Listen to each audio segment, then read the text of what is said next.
Guys,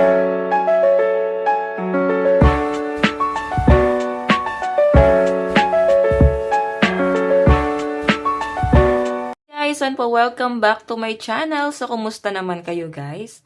Ayan, so hindi po tayo nakagawa ng love reading nitong mga nakaraan, no? Daily love reading kasi guys, nabusy rin ako, no? Nagbiyahe ako ng malayo, tas wala pa nga ako masyadong tulog.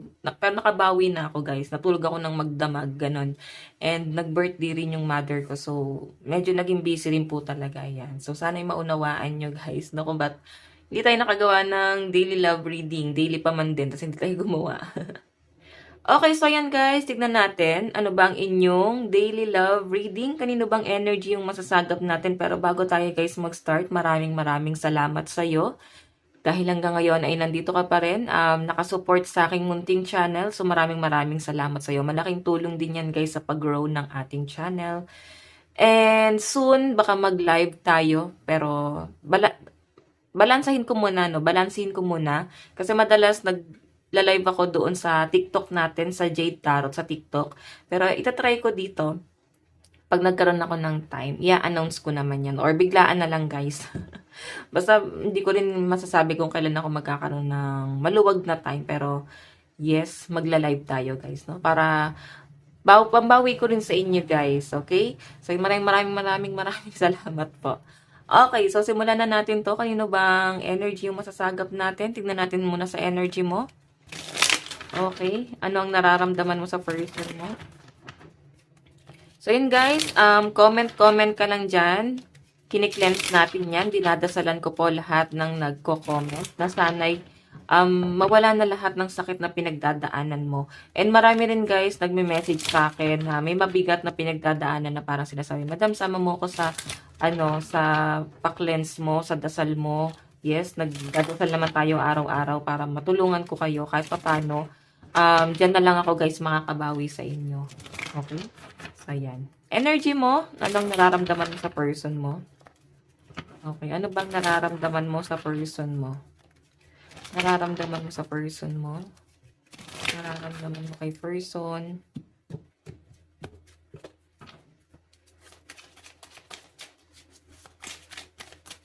Nararamdaman mo kay person? Okay.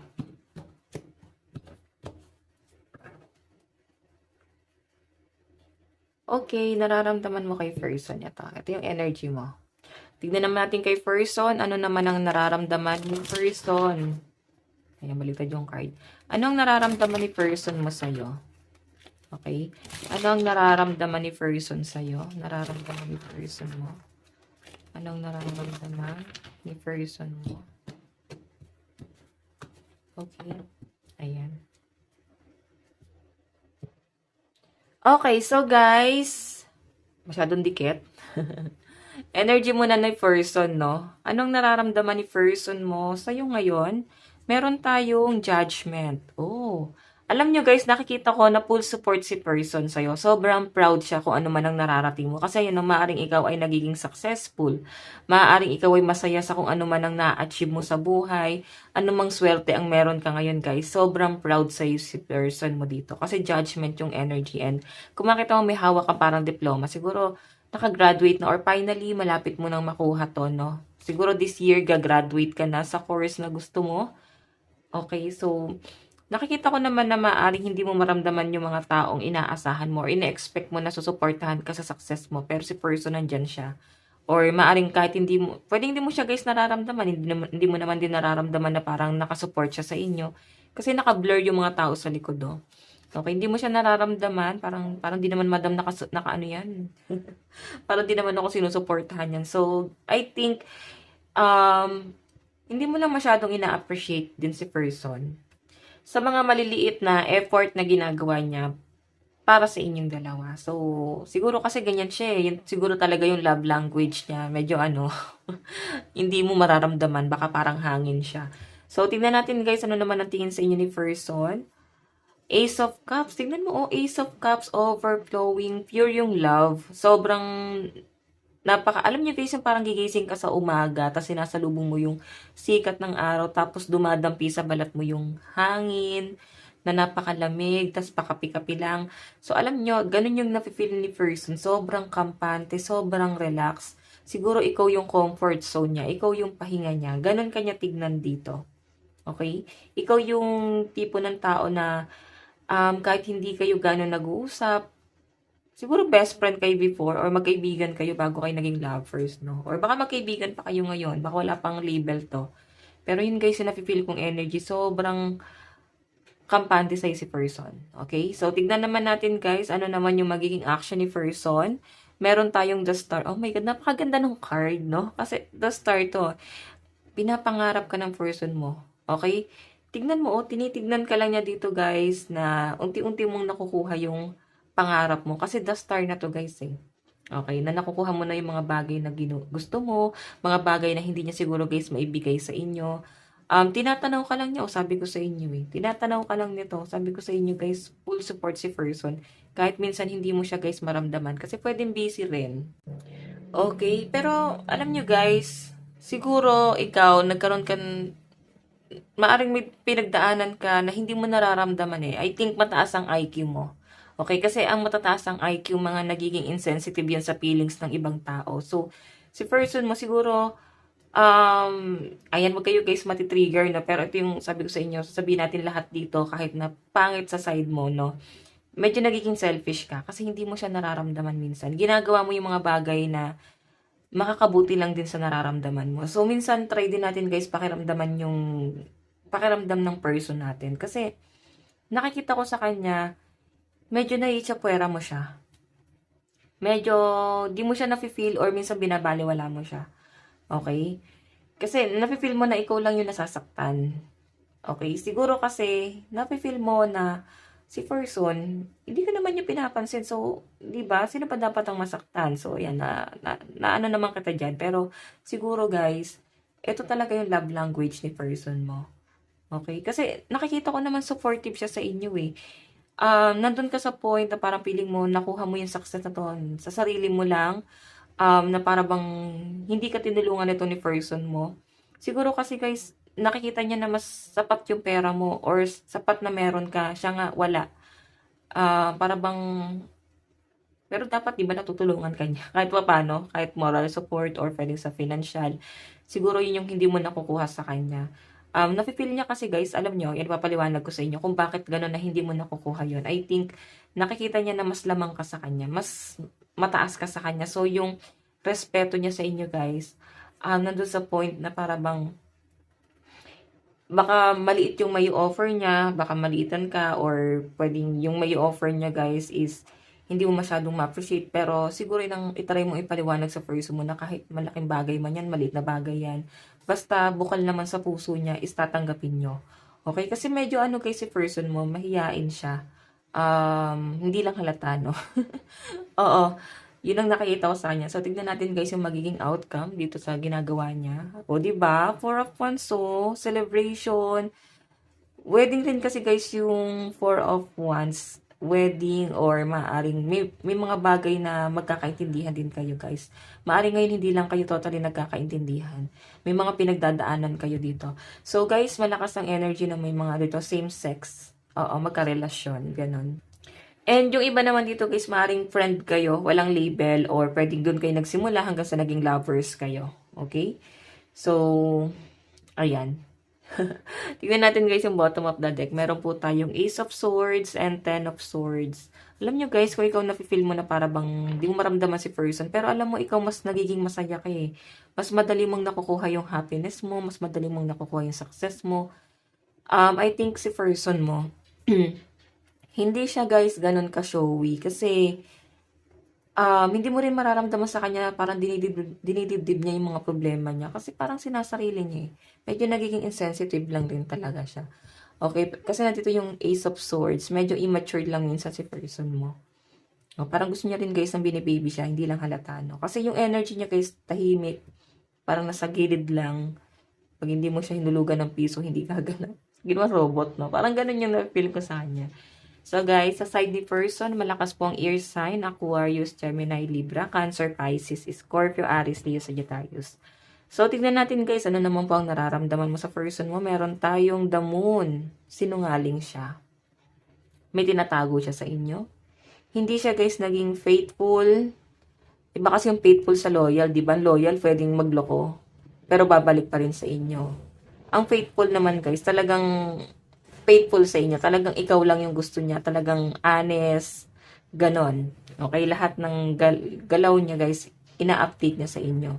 So, ayan guys yung pinapakita sa akin dito, the moon. So, ang tingin mo sa kanya, someone na malihim, sinungaling, hindi niya sinasabi yung mga totoo. Okay, so siguro tingin mo sa kanya, may mga ginagawa siyang mali. Okay, may mga ginagawa siyang kasalanan sa inyo na siguro yung communication, hindi rin kasi guys ganun open. 'Di ba? Okay, so nagigets na kita rito. Sige, tignan pa natin guys, ano naman po yung tingin mo kay person? Eight of Swords. 'Di ba? Nilalagay ka niya sa alanganin eh. Siguro guys, hiwalay na kayo. Pwedeng ganyan eh. Pwedeng hiwalay na kayo tapos ikaw nagiging successful ka na, malayo na ang aabot mo sa buhay. Tapos si person mo, nakatanaw lang doon sa success mo. Siguro guys, gusto niya rito na magkaayos kayo kung kayo ay hiwalay na. Four of Wands. Okay?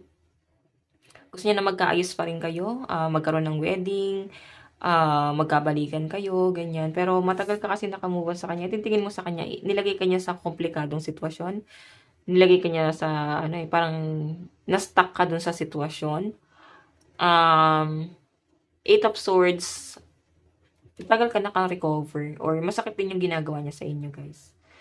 Okay? Pinapakita mo lang talaga na masaya ka kasi ayaw mo iparamdam sa kanya na dinidibdib mo yung mga pinagagawa niya sa inyo. So, tignan pa natin guys, ano naman po yung magiging action mo dito sa inyong relationship. Meron po tayong the High Priestess. Actually, tinitignan mo lang siya. Sobrang matured ng energy mo. Hindi kagaya ni person na Ace of Swords. Isip bata, no? Marami siya guys iniisip. So, puro siya guys pag-iisip. Siguro puro siya plano. Puro siya pangako. Hindi niya guys kayang tuparin. Kaya siguro damon yung tingin mo sa kanya. Kasi puro lang siya guys pangako. Hindi ito magbabago. Okay? Baka nga gagamitin ka lang niya. So, mag-iingat ka. Kasi High Priestess yung energy mo, pinapakiramdaman mo siya. Pwedeng china-challenge mo siya. Pwedeng sinasabi niya, babawi siya. Sinasabi niya rito na aayusin niya lahat. Ganyan. Pero ikaw, siguro, binibigyan mo siya ng chance na patunayan niya yung sarili niya. Pero, pinapakiramdaman mo siya or tinitignan mo lang siya dito, guys. Sobrang matured mo rito, guys. Okay, sobrang matured ng energy mo. Okay? So, ayan. So, ang nakikita ko rito, guys, ayun nga, pinapakiramdaman mo lang siya, pero hindi ka na basta-basta rurupok dito sa relasyon na to. Tignan natin, pwede ito pinaparamdam mo sa kanya, nakakampi mo siya, nandyan ka lang, pinapakinggan mo siya, pero, oh my God, nakakatakot yung energy mo. Tignan mo na lang.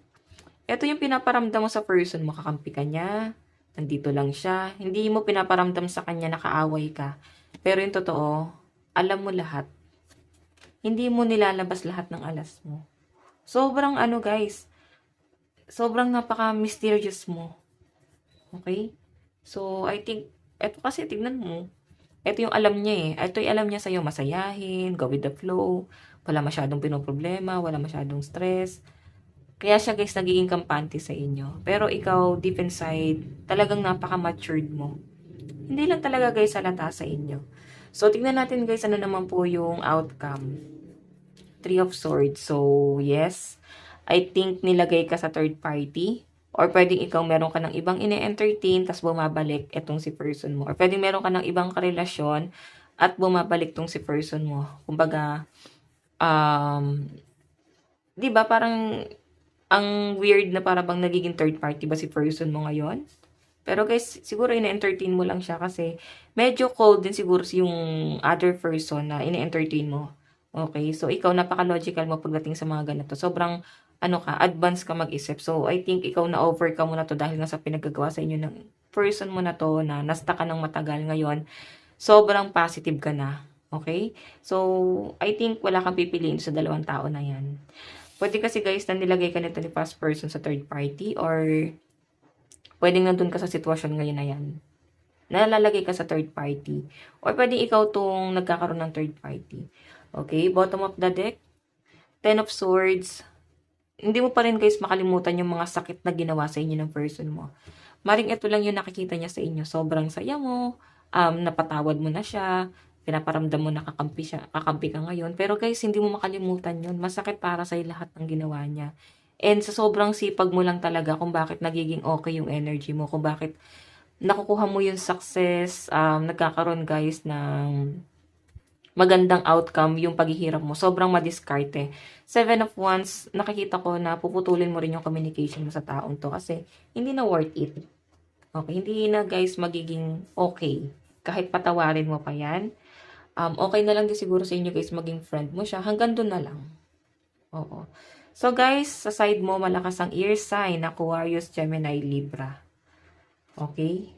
Lahat naman guys ng sign, kasi nandito guys yung The Magician. Ear sign, Earth sign, Fire sign, and Water sign. Cancer, Pisces, Scorpio, Aries, Leo, Sagittarius, Capricorn, Taurus, Virgo, Aquarius, Gemini, Libra. So, tingnan natin guys, sana patungo tong relasyon na to. Okay.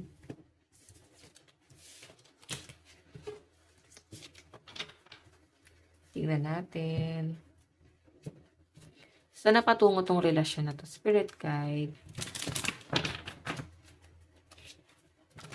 Sana po patungo.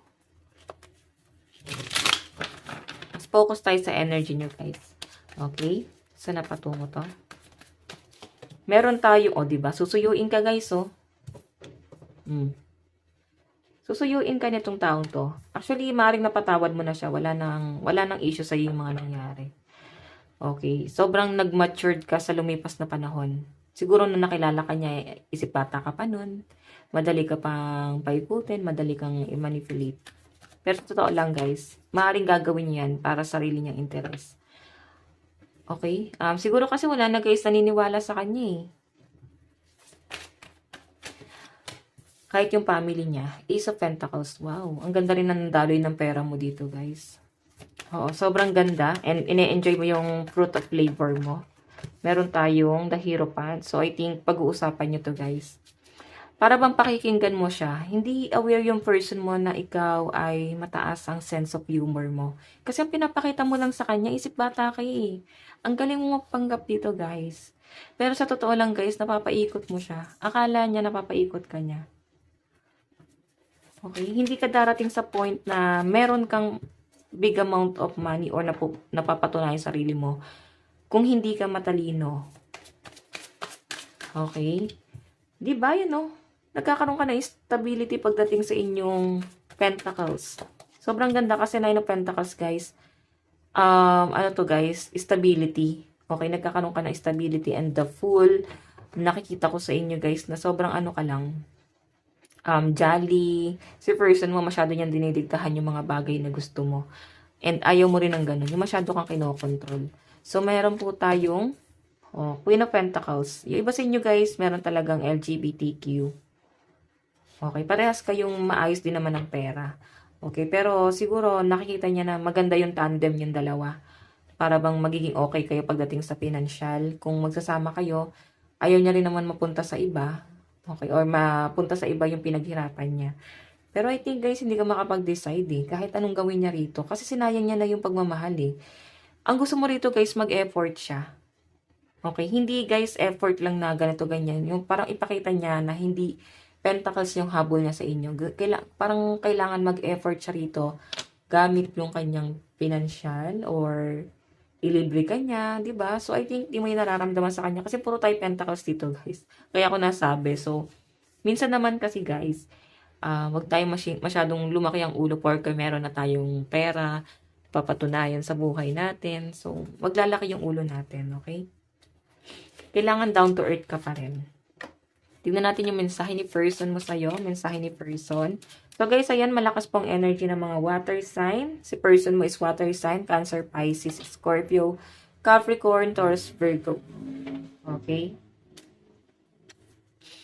Tignan pa natin guys. Mensahe po.